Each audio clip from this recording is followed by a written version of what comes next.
here we go. Right, as I was just going to say, today it's about supporting your immune system through food. So you and your family with food-based advice. So I'll drill down into some really specific foods, but we're also going to start off by talking about general stuff. So before we start, this is just general advice, so it might not suit everybody, so just bear that in mind, that it's just suitable for everyone in general, and it's not giving sort of one-to-one advice. I'm going to talk for about half an hour-ish about foods that will support your immune system, your well-being at this time of year when everybody's got lots of colds and things going on, and also for your family as well. So the first thing to start when we're talking about foods to support your health and well-being is we need to, instead of just jumping on one superfood, we need to zoom out and think about your diet in general as a whole. So we're looking at is your diet balanced to start with? So are you getting plenty of fruit and vegetables in your diet? Are you having plenty of protein, healthy fats? Is your diet full of processed foods? Is it full of convenience foods and sugar and alcohol? So have a think about that, because if your diet's a little bit tipped in favour of processed foods, or perhaps sugar at the moment, sugar and alcohol can really undermine the immune system. They are inflammatory, and they can also deplete the body of nutrients as well. So it's really important that I would never say don't ever have a drink, don't ever enjoy some chocolate cake. I would never say that. But what I would say is think about your balance with those sorts of foods and make sure that you haven't slipped into some habits. Because at the moment, if you want to keep your immune system robust, it's really important to limit those foods and crowd them out with more natural foods. So where you can, if you can eat more naturally, if you can eat organic food, that's great, but it's not really something that's accessible for everybody. It's expensive, hard to get hold of, but it is another option actually that can help to enhance your health, and supporting local farmers as well is always a good idea. So that's where to start, is generally look at your diet, think about how, broadly speaking, have you got all the main nutrients? Are you eating a bit too much sugar? Are you having too much alcohol? So start there with the basics. The other thing I would just quickly mention, that if you have a food intolerance, then this sounds really obvious, but really be careful not to have too many of those foods, because I do often come across in my clinic people who say, oh, well, I know dairy doesn't suit me, but I do sometimes like a latte and so on. So actually have a think about that, because if you are eating things that you're sensitive to too often, this will cause inflammation in the body, and your body will just be constantly on alert, having to put out little fires all over the body, trying just to cope with the day-to-day things. So having those foods that don't quite suit you are going to undermine your immune system actually. So really think about that. If food intolerance is something that you really struggle with, then it might be something to seek professional advice over, or have a one-to-one with someone like myself. But if you know yourself that you have a sensitivity, please do stick with it, because actually that can make a huge difference to your supporting your immune system in general. So when it comes to foods, it's really obvious to say fruit and vegetables, but I can't miss that out, even if it is really obvious to a lot of people that are watching this, who've probably got that nailed, or have you. It's sometimes easier said than done. One of the main things with fruits and vegetables is to think about colour and variety, which isn't always an easy thing to do. But when it comes to the colour, reason why we talk about colour and eating a rainbow, which you've probably heard many times, is because the different coloured compounds in the fruits or vegetables have different properties. And so to get all the nutrients and all the benefits from all those foods, we need a broad range, so we need variety. That's one of the most important things. So if you make your children's lunches, for example, what you could do is have slices of red and orange and yellow pepper, for example, so that gives them lots of different colour, and maybe some red grapes, some blueberries. So just even in a small amount of food, you can get quite a bit of colour in there. And always have some greens every day, definitely. So yeah, definitely start with fruits and vegetables. I particularly like, for this time of year, dark berries and dark fruits, so like purples and blues.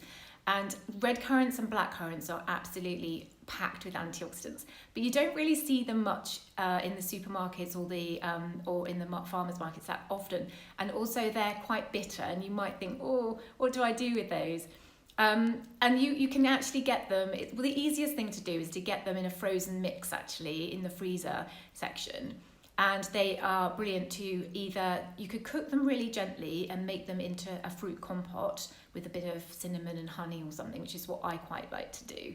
And then you can store it in the fridge, and you can add it to yogurt and cereal, or you can blitz them into a smoothie, something like that. So that's quite a good way. But I would say at the moment, if blackberries are still around, they are brilliant for that lovely dark, you can tell because of the dark stains on your fingers that they're absolutely packed with these antioxidants. So if you can try and include those into your and your family diet at the moment, that would be a really good way to start. So I wanted to talk specifically about mushrooms.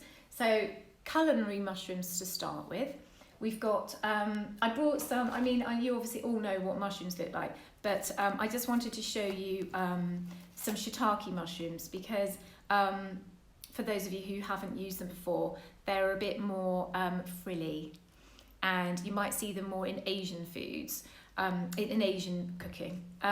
But the reason why I'm mentioning shiitake mushrooms is they are particularly good for antioxidant levels. They have inflammatory properties. They're packed with minerals and vitamins. At this time of year, when we're looking to up the nutrient levels of our food, adding some mushrooms into our foods, like soups and stews, can be a really good way of increasing those anti-inflammatory foods and antioxidant foods. But they do actually have antiviral properties. So at the moment we want to up those foods, don't we, with antiviral properties. So shiitake mushrooms, actually all mushrooms are good. So if you're not very keen, even the little button mushrooms are actually really nutritious and really useful in the diet. And they also include fibre called beta-glucans, which are fermented in the gut. And that, again, it contributes to a healthy immune system. So it's another way to support you there.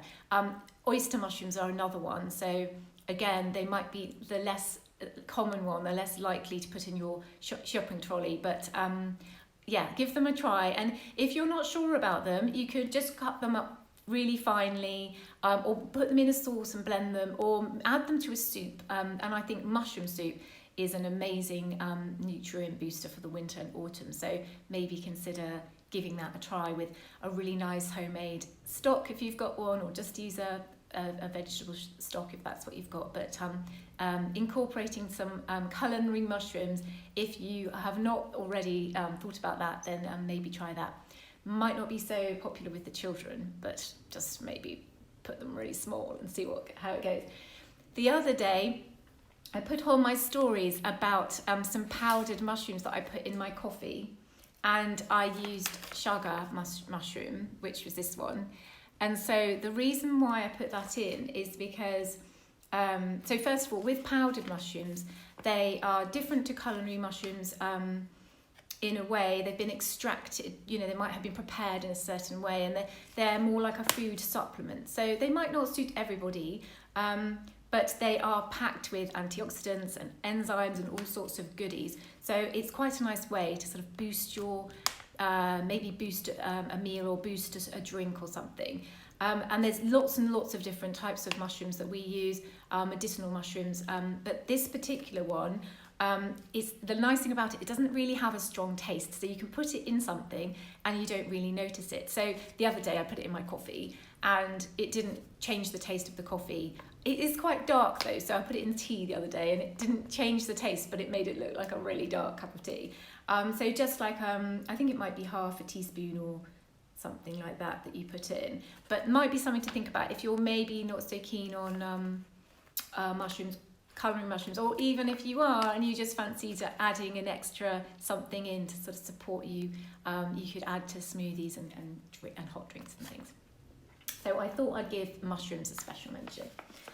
The other thing that I would like to talk about is herbs and spices, because they're a really good way of getting your nutrients up, antioxidant levels, and really supporting your immune system that way.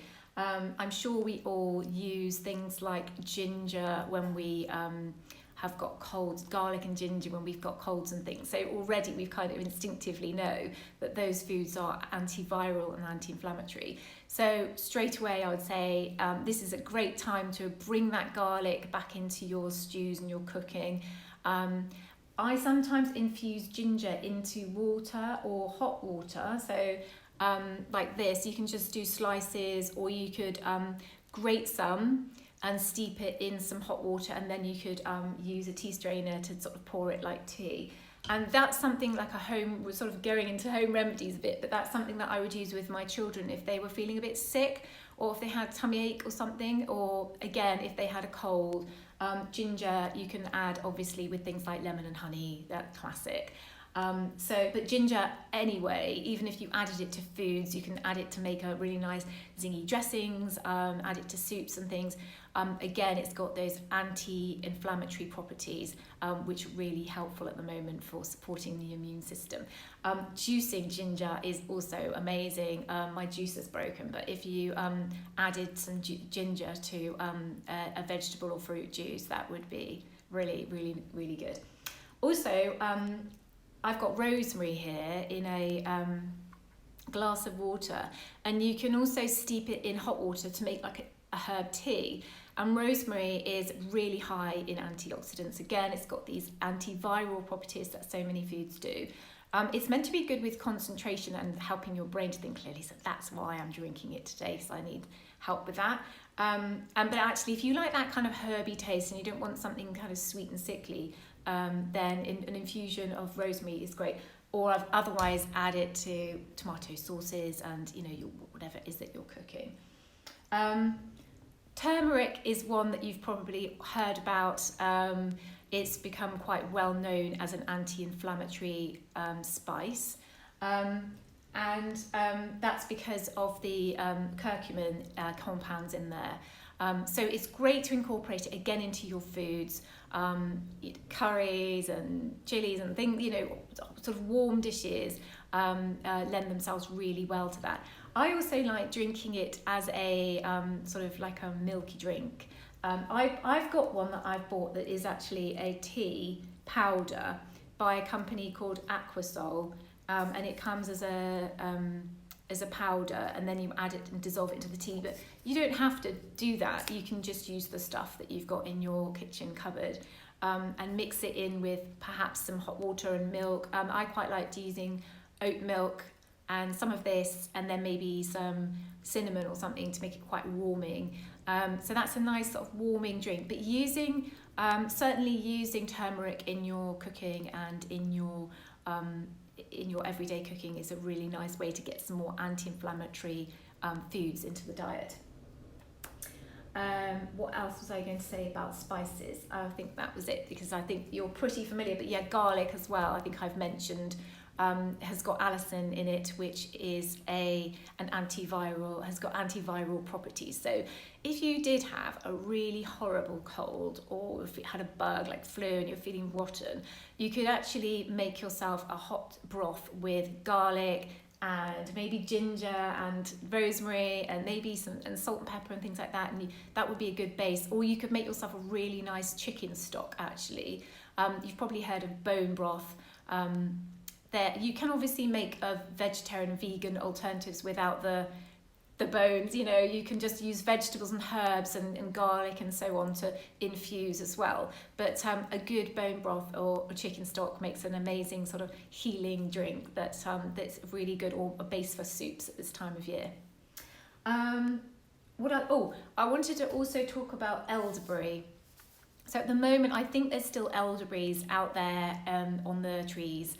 And the great thing about elderberry is in the summer, you've got elderflower leaves, and actually they have got antiviral properties. They've got health promoting properties as well. So you could actually dry the tea and harvest the tea and dry them, harvest the flowers and make them into a tea. But this time of year it's the berries. It's not ideal you don't eat them raw because they can cause tummy upsets. But if you can cook them really gently, you can make yourself, maybe add something like honey or something to sweeten it with. But you can make your own syrup if you wish. But otherwise, you can buy things. So I've got a few products here. So although this is about food, these are a bit more like food supplements. But I just wanted to mention them anyway. So I shared this in a post or something the other day, and that's by Lambert's, and it's called Immunostrength. And I love this because it's really great. It's family friendly. You could drizzle some onto some yogurt or add it to a smoothie, or just drink the amount that you're given. So it's got elderberry, rosehip, and blackcurrant. It's very concentrated, so it's a bit like raw, undiluted squash or something, but it's really amazing for getting those antioxidants in, and also a really good way of getting elderberry in, because elderberry there's lots of research behind elderberry for its antiviral properties, so it's a really good one to have in the cupboard during winter. There's other brands that make elderberry syrup, so Neal's Yard do one. I've got this one by Pucker, that I haven't even opened from last time. This has got other things in it. So if you take medication, you just need to have a look on the back of the pack and make sure that it doesn't interfere with anything. And then a popular one for families is this is a supplement, but it's called Sambucol. You probably know about it. But again, look at the ingredients, because this one has zinc and vitamin C in it, which are brilliant for the immune system. But if you're already taking supplements, you've got to be careful not to be doubling up and taking too much, and the same for your kids. If you're giving your children multivitamin and then this on top might be too much, but you might need to seek advice, maybe ask in the health food shop about that. But these are good ways of getting some elderberry in. So other foods as well that are really important at this time of year to support your immune system is one thing for sure. A nutrient would be omega-3, and I'm not talking about supplements today, so I'm talking about food. So a really important way of getting omega-3 into the diet, the best way, is oily fish. So when I'm talking about oily fish, I'm talking about sardines and anchovies and salmon and mackerel and herrings and those sorts, the oilier fish. But it is present in other foods. In fact, it's in a really good quality pasture-raised beef. There's really good quality omega-3 in there. It is present in seafood and things, just not such a high extent. If you're vegetarian or vegan, you can get your omega-3 you can get it from seeds and nuts, so walnuts, chia seeds, flax seeds. However, it's not that easy for the body to convert that form of omega-3 into the version that you need. So it's probably a good idea to supplement actually with that one. And if you are a vegan, you can get vegan sources of omega-3 now, which is really good to know. But if you're not vegan, then try and include some oily fish a few times a week. But if that's a problem for you, you don't like it, or it's too expensive, or you don't eat fish, then you could supplement, because there's lots and lots of research about omega-3 and the anti-inflammatory properties and how it really supports the immune system, like on the whole. So to have a think about that one when you're zooming out and thinking about your whole diet and thinking, have I got enough protein, and am I eating too much sugar? Have a think about with your omega-3 as well. Have you got enough omega-3? You can have a variety of sources. You can have some from fish and some from nuts and seeds, but it's one of those things, it's quite hard to get actually naturally enough of it in the diet. So but do be mindful of that. And then the one of the last things I was going to talk about was foods for your gut health. So thinking about looking after your gut. So as I said at the beginning, there's certain foods that do undermine your health and well-being, and those things are the processed foods, the sugary foods, things like alcohol.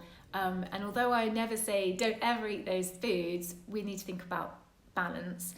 And one thing we think about with those foods is they can affect our gut health, and it's something to be constantly maintained, our gut health. It doesn't just tick over by itself. We do have to put a little bit of thought into it. So we do need to first of all start with plenty of fruits and vegetables, like I said at the very beginning, because the fruits and vegetables provide prebiotics, as do the mushrooms. They provide prebiotics, which is another word for the food that feeds the good bacteria in the gut. So that's important. It also provides fibre. But if you're thinking about prebiotic foods specifically, they are foods that actually contain the organisms that can help to populate the gut with the useful bacteria that can really support digestion and good health. So we kind of have to work on these things. Not everybody suits fermented foods, unfortunately. It depends on some of your health conditions and how well you digest things. But if you do suit them, they're a great thing to try and incorporate. So I've got, one of my favourites is sauerkraut. I'd love to say I've made this, but I'd be lying. So I one day will say that to you, but I have yet to do any fermenting. But so this is sauerkraut, and I actually literally just get this from a supermarket. It needs to say that it's raw and that it's fermented and that it hasn't been pasteurized. Kimchi is another one that I really like, and basically I buy the same brand, so I get this one from Waitrose. And the kimchi is similar, so it's shredded. So this is fermented cabbage, but kimchi is fermented vegetables in general, so it might be a mixture, and it has it's quite spicy and hot, and so that's quite nice. So you can also use things like miso, which is sort of fermented soybean, and that's a good one to add to soups and stews. You can sort of stir that in or make it into a broth on its own. And then you've got cultured yogurts and things, so you need to have a raw cultured yogurt. So kefir is a good one, and you can buy it in the supermarket, and they really vary. Some are really runny, like a drink, and some are quite thick, like a thick yogurt. And I think it's a good place to start is just to get one from, I quite like Yo Valley and things like that as a brand, because it just really tastes like natural yogurt. So it's quite nice for family if you're looking after your family's health and thinking about children. A bit of natural kefir, or even you can get flavoured ones, so just check the ingredients. But some of them are quite natural and don't have too much added sugar. But you can get some natural kefir, and then you could stir in your fruit compote pot that you might make, or just some chopped banana or something like that. And that's a nice thing you can do to incorporate fermented foods into your children's diet or your own diet on a sort of daily basis. But as I said, that's not necessarily suitable for everybody, but it's a really good way, again, to help support the immune system. So I'm just going to check my list and see if I've forgotten anything. I think that's about it for today. Sorry about the start when I didn't have my camera facing the right way. Oh, I wonder if I could edit that bit out. I don't think I've got any questions. I can't see any. But that might be because I'm not very tech savvy and I don't know what I'm looking for. So if there are questions that I've missed, I will reply to you directly. Feel free to message me if you want some more information, or get in touch via my website if you would like to have a call and find out how I can support you. I hope you find this useful. It's just a general start on how food can support your immune system, and let me know as well in the comments if there are any other things you would like me to talk about in another live. Thanks very much, and enjoy the rest of your day. Bye.